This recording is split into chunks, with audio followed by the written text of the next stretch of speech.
এরপর প্রশ্ন হলো, কোরবানির গোশত 3 ভাগে ভাগ করা সম্পর্কে কোরআন সুন্নাহর আলোকে জানতে চাই। কোরবানির গোশত এটা 3 ভাগে যদি ভাগ করা হয় তো সেটা উত্তম, ভালো, মুস্তাহাব।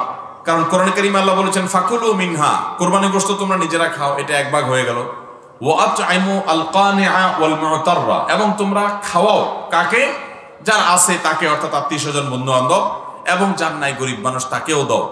তাহলে বোঝা গেল যে কোরবানির গোশত 3 ভাগ করার কথা আল্লাহই বলেছেন। নিজেরা খাও, গরিব দুঃখীকে দাও, অভাবীদেরকে দাও, আর আত্মীয়স্বজন প্রতিবেশীদেরকেও দাও। এটা করাটা মুস্তাহাব। যদি কেউ এটা 3 ভাগ বরাবর না করে কোরবানি হয়ে যাবে।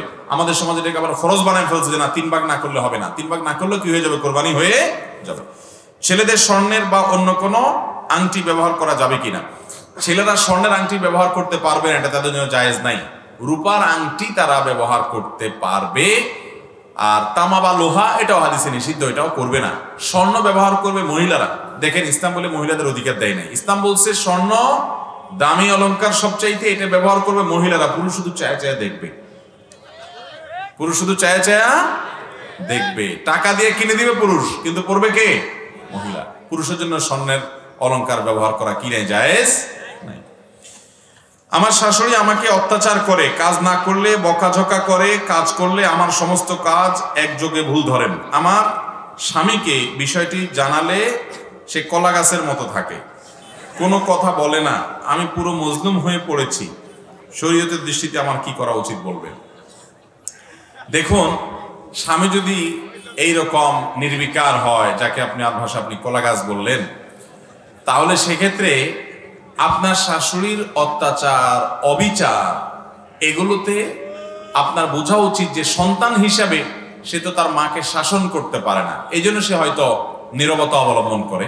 আপনার উচিত হলো সবর করা এবং ধৈর্য ধারণ করা, এবং স্বামীকে, আপনার শাশুড়িদেরকে এবং শ্বশুরকে অন্য কাউকে দিয়ে নসিহা করতে পারলে নসিহা করানো, পারলে কোনো হুজুরকে দিয়ে ওয়াজ শোনাবেন। আমার মনে আছে দিনাজপুরে এক মাহফিলে আমি গেছি, যাওয়ার পর সেখানে এরকম কোন এক বোমা একটা প্রশ্ন পাইছি, প্রশ্ন উত্তর দিছি। দেওয়ার পরে মাহফিল শেষ করে আমি যাওয়ার সময় আয়োজকরা আমাকে ফোন দিয়ে বলল যে ভাই, আমাদের এই মাহফিলে, আজকের মাহফিল থেকে যাওয়ার পর একজন বৃদ্ধা মহিলা আমাদেরকে ফোন করছেন। ফোন করে বলছেন, পোস্টার নাম্বার নিয়ে বলছেন, বাবা, আমি আমার বৌমার সাথে অনেকদিন কথাবার্তা বলতাম না, তার সাথে আমার দাকমরা সম্পর্ক ছিল, কিন্তু বৌমার প্রতি অত্যাচার করলে যে আমার গুনাহ হয়, আমার নামাজ রোজা কাজ দিবে না, তার প্রতি অত্যাচার করলে, পরের ঘরের মেয়ে, আমি তাকে হয়তো জ্বালাতন করলে গুনাহ হবে। এটা জানার পর আমি আজকে মাহফিল থেকে এসে আজকেই বৌমাও মাহফিলে গেছে, আমিও মাহফিলে গেছি। আসার সময় আমরা দুজনের সাথে মিলেমিশে গেছি এবং আমি মাপ চেয়ে নিছি তার কাছে। আমার উপকার হয়েছে আপনাদের মাহফিল থেকে, কর্তৃপক্ষকে ধন্যবাদ জানাচ্ছি। কর্তৃপক্ষ আমার আবার ফোন করে জানাইছে। তো এটা জানার পর আমার কাছে ভালো লাগলো, আলহামদুলিল্লাহ। তো অনেক সময় দেখা যায় এরকম শাশুড়ি যদি বেলাইন হয়, তাদেরকে কোনো আলেমের কাছে, কোনো আলেমের মজলিসে নিয়ে যাবেন, তাদের কথা শোনাবেন এবং আল্লাহর কাছে দোয়া করবেন। এবং মনে রাখবেন যে আপনার স্বামী সবসময় তার মা বাপের বিরুদ্ধে অ্যাকশনে যেতে, মানে তাদেরকে সংশোধন করতে পারে না, অ্যাকশনে যত প্রশ্নই উঠে না। এই জন্য স্বামীকে অপারগ আপনি রাখবেন এবং সবর করবেন। বাসর রাতে স্ত্রীর কাছে মহারানা ক্ষমা চাওয়ার বিধান কি? স্ত্রীর কাছে বাসর রাতে মহারানা ক্ষমা চাওয়া এটা কাপুরুষিত কাজ। এটা খুবই লজ্জার কথা। আপনি বাসর রাতে স্ত্রীর কাছে মহারানা মাপ চাওয়ার চাইতে আপনি বিয়ের আগে থালা নিয়ে রাস্তায় বসে মানুষের কাছে যদি আপনি একটা কাগজ লেখা ভিক্ষা করেন যে আমার মোহর দেওয়ার টাকা নাই, বোর কাছে মাপ চেয়ে ছোট হওয়ার চাইতে বরং আপনারা আমাকে কিছু আল্লাহর রাস্তায় দেন, এটা বরং বেটার।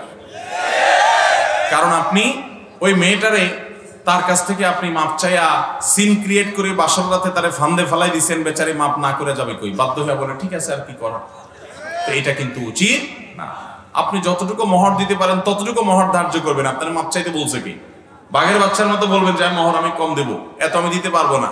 ওই মজলিসে বসে বাহাদুরি জাহির করেন, হ্যাঁ লেখেন 10 লাখ 20 লাখ 30 লাখ, আর দিকে তলে তলে বোর কাছে মাপ চান। এটা ছোট কথা, এটা ছোট লোকই, এটা করা উচিত না। যতটুকু সামর্থ্য আছে ততটুকু মোহর ধরবেন। খাবার সময় সালাম দেওয়া যাবে কিনা? খাবার গ্রহণ করার সময় সালাম দেওয়া যাবে, কোনো অসুবিধা নেই। আমরা অনেকে মনে করি যে খানা খাওয়া নামাজ পড়ার সমান। শুনছেন আপনারা? এটা বানোয়াট কথা। খানা খাওয়ার নামাজ পড়ার সমান কেমনি হয়? খানা খাওয়ার সময় কেউ সালাম দিলে সালামের জবাব দেওয়া যাবে, কোনো অসুবিধা নেই। বেলায়েত অর্থ কি? বেলায়েত অর্জনের পদ্ধতি কি? বেলায়েত মানে হলো আল্লাহর ওলি হওয়া। আল্লাহর ওলি হওয়ার পদ্ধতি হলো আল্লাহর প্রতি ঈমান আনা, আল্লাহর আনুগত্য করা, আল্লাহর নির্দেশগুলো মেনে চলা, আল্লাহর নিষিদ্ধ বিষয়গুলা থেকে বেঁচে থাকা, আল্লাহর নৈকট্য লাভের জন্য বেশি সিজদা করা, আল্লাহর নৈকট্য লাভের জন্য আল্লাহ রাব্বুল আলামিনের নফল ইবাদত বেশি বেশি করে করা, এগুলো আল্লাহর নৈকট্য বান্দাকে এনে দেয়, হাদিসে আসছে।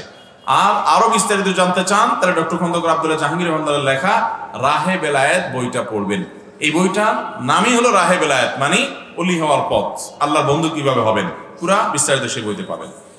বাচ্চার কপালে টিপ দিলে ভালো দেখা যায়, এই জন্য দিয়ে থাকি, এটা কি শিরক হবে? বাচ্চার কপালে টিপ দিলে যদি ভালো দেখা যায় এটার জন্য দিলে সেটা শিরক হবে না, কিন্তু আমাদের দেশে অনেকে বাচ্চার কপালে কালো টিপ দেয় এই জন্য যাতে বদনজর না লাগে, এটা যদি দেন তাহলে সেটা আপনার শিরকপূর্ণ হবে, শিরকে আসগর হবে, এর কারণে যেটা দিলে বদনজর লাগবে না। অনেক সময় দেখা যায় খেতে আপনার পাতিল দিয়া মাটির পাতিলের পিছনে কালি মাখায় দেওয়া হয়, আছে না নাই? এগুলা করলে কি হবে? আপনার শিরকে আসগর হবে। আল্লাহ আমাদেরকে বেঁচে থাকার তৌফিক দান করুন। বর্তমান তরুণ প্রজন্মের প্রায় সকলেই ফেসবুক ব্যবহার করে থাকে, নিজেদের ছবি ফেসবুকে আপলোড দিয়েও থাকে। এই ছবি ফেসবুকে দিলে কি গুনাহ হবে? অনেকেই বলে ছবি তোলাই না যায়। দেখুন, এই বিষয়ে আমরা যে মতটাকে শুদ্ধতর মনে করি সেটা হলো যে ছবি আইডেন্টিটির জন্য তো তোলা যাবেই, আর এটা যখন সফট কপি থাকবে, অর্থাৎ শুধুমাত্র আপনার এটা প্রিন্ট হয় নাই, এটা শুধুমাত্র মোবাইলে আছে বা কম্পিউটারে আছে, এই সফট কপিকে আপনি ব্যবহার করতে পারেন, অসুবিধা নাই। বিশেষ করে এটাকে আইডিতে আপনি আইডেন্টিফিকেশনের জন্য রাখলেন, অসুবিধা নাই। কিন্তু মেয়েরা মেয়েদের এই ছবি যদি ব্যবহার করে সেটা মেয়েদের মধ্যে করবেন, প্রোফাইল লক করে রাখবেন বিভিন্নভাবে যাতে বেপর্দা না হয়।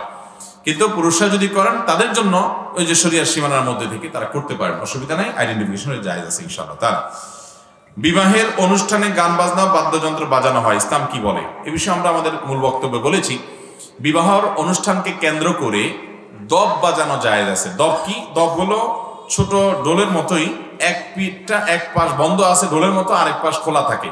এটাতে বাড়ি দিলে অত জুত মতো আওয়াজ হবে না, হালকা হালকা হবে আর কি। অত দুই পাশ বন্ধ থাকলে যেরকম গম গম আওয়াজ হবে এরকম হবে না।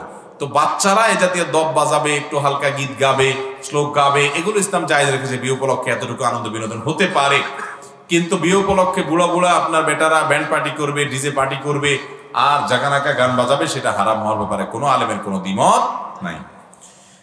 আমাকে এমন কিছু আমল শিখিয়ে দিন যেগুলো করলে আমি গুনাহ হতে মুক্ত থাকতে পারবো। দেখুন, গুনাহ থেকে মুক্ত থাকার জন্য সর্বপ্রথম দরকার হলো গুনাহের পরিবেশ থেকে সরে আসা। গুনাহের পরিবেশ থেকে কি করা? আপনি গুনাহের পরিবেশের মধ্যে থাকলে গুনাহ থেকে বাঁচতে পারবেন না। যেখানে থাকলে গুনাহ হয় সেই জায়গা থেকে আপনাকে ত্যাগ করে আসতে হবে। ফেসবুকে আপনার গুনাহ হয় তো আপনি ফেসবুক অ্যাপটা ত্যাগ করে ফেলেন। কোনো আইডি থেকে বাজে জিনিস আসে, ও আইডিটাকে আপনি ব্লক লিস্টে ফেলে দেন। কোনো পেজ থেকে আসে, ওইটাকে আপনি আনফলো করে ফেলেন। এভাবে গুনাহের রাস্তাগুলো বন্ধ করতে হবে, তাহলে গুনাহ থেকে বাঁচতে পারবেন। এক। দ্বিতীয়ত হলো, যারা গুনাহ থেকে বাঁচার জন্য সংগ্রাম করে, এরকম কিছু আল্লাহভীরু মানুষ সব সমাজে পাবেন। যুবক, বিভিন্ন বয়সের, হারাম থেকে বাঁচার জন্য জীবন দিয়ে দিতে রাজি আছে তারা। এই নেককারদের সান্নিধ্য নিতে হবে। ইয়া আইয়ুহাল্লাযীনা আমানু তাকুল্লাহ ওয়া কুনু মা'আস সাদিকিন, হে ঈমানদারগণ তাকওয়া অবলম্বন করো এবং সৎ মানুষদের সাথে থাকো, তাদের সাথে থাকতে হবে। তৃতীয়ত, গুনাহ থেকে বাঁচার জন্য আল্লাহর কাছে পানাহ চাইতে হবে, বেশি বেশি করে পানাহ চাইতে হবে। আল্লাহ আপনি আমাকে গুনাহ থেকে বাঁচার তৌফিক দান করেন। এরকম ত্রিমুখী প্রচেষ্টা করলে ইনশাআল্লাহ বিদিন আল্লাহ তাআলা গুনাহ থেকে বাঁচার তৌফিক দিবেন।